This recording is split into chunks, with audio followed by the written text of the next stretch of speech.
Halo semuanya, selamat menonton video Indo Pauliau hari ini. Nonton video ini sampai habis. Saya Sunardi Mulia. Halo, saya Kak Tamso. Hari ini mari kita membahas tentang Jokowi lakukan kunjungan kerja ke 4 negara Afrika, sekaligus hadir dalam KTT BRICS. Presiden Jokowi bertolak ke Afrika Minggu tanggal 20 Agustus 2023 guna melakukan kunjungan kerja ke 4 negara di kawasan tersebut. Kunjungan ini merupakan lawatan pertamanya ke Afrika sebagai presiden.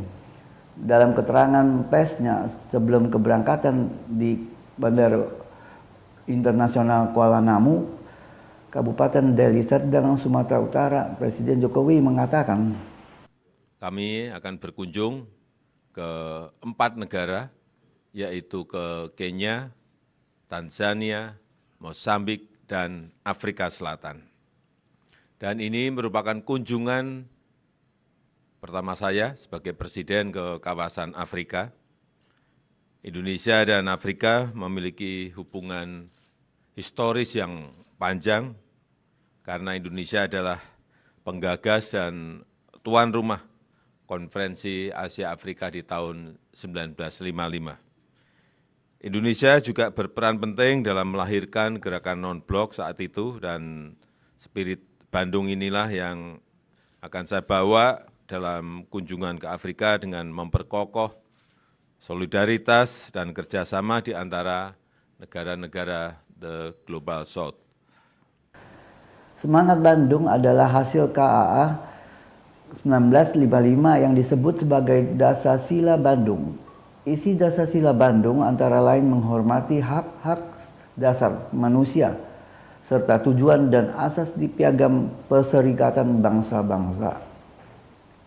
Presiden Jokowi berkunjung ke Afrika Selatan dalam rangka untuk memenuhi undangan menghadiri konferensi tingkat tinggi BRICS ke-15 tahun 2023. Tema KTT tahun 2023 adalah BRICS dan Afrika, kemitraan untuk pertumbuhan yang saling dipercepat, pembangunan berkelanjutan, dan multilateralisme inklusif.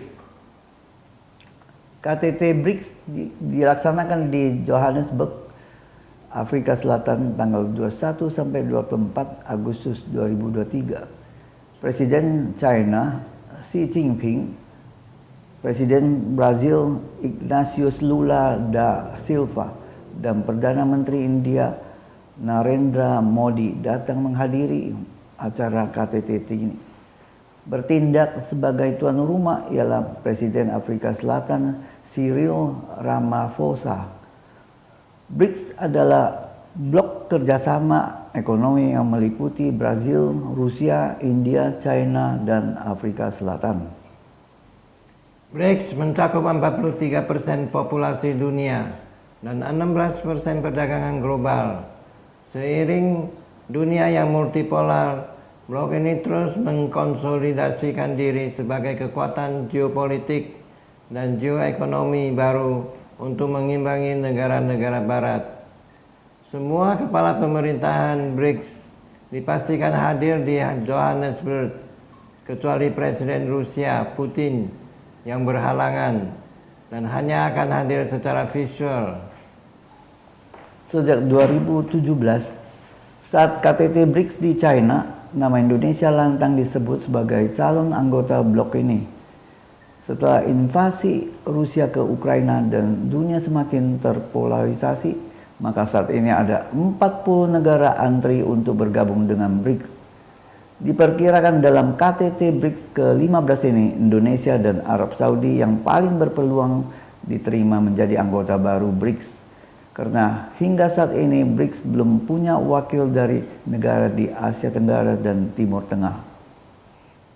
Jika Arab Saudi dan Indonesia masuk BRICS, maka dipastikan BRICS bisa menjadi kekuatan ekonomi terbesar di dunia berkembang dan merupakan kemenangan bagi Rusia dan China untuk mengimbangi dominasi G7. Dalam forum BRICS 2023 ini, Afrika dan Brasil berkeinginan mengikuti jejak Indonesia dalam hilirisasi sumber daya alam. Mereka ingin menghentikan atau setidaknya mengurangi ekspor bahan mentah dan mulai mengekspor produk olahan aneka hasil alam, serta mengajak investor asing menanamkan modalnya untuk mengolah hasil alamnya sebelum ekspor.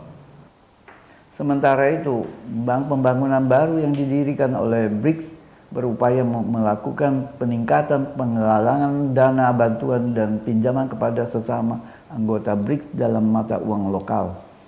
Penggunaan mata uang lokal akan sangat membantu meniadakan resiko dampak fluktuasi valuta asing yang selama ini selalu dimainkan oleh Bank Sentral Asia yaitu Federal Reserve agar utang dalam bentuk dolar menjadi semakin bertambah. KTT BRICS tahun 2023 ini mengusung 5 agenda. Ke-1, transisi yang berkeadilan dan berkesetaraan. Kedua, pendidikan dengan fokus masa depan. Ketiga, meraih potensi perjanjian perdagangan bebas di benua Afrika. Keempat, pemulihan pasca pandemi COVID-19. Kelima, multilateralisme. Selain itu, ada pembahasan mengenai de-dolarisasi BRICS, yaitu meninggalkan dolar Amerika Serikat untuk transaksi antar anggota. BRICS ingin menjadikan dirinya suara dari dunia selatan, Global South, yang ingin menggabungkan kekuatan negara-negara berkembang di Asia, Afrika, Amerika Tengah, dan Amerika Selatan.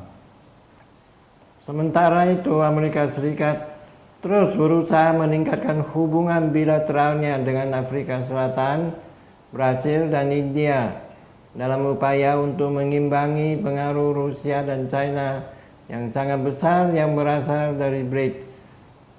Apa yang terjadi di KTT BRICS Johannesburg merupakan cerminan keluhan negara berkembang atas sistem keuangan global saat ini yang dinominasi oleh dolar Amerika Serikat sebagai mata uang dunia untuk perdagangan internasional. Terima kasih sudah menonton video Indo-Paulio hari ini. Saya Katamso. Saya Sunardi.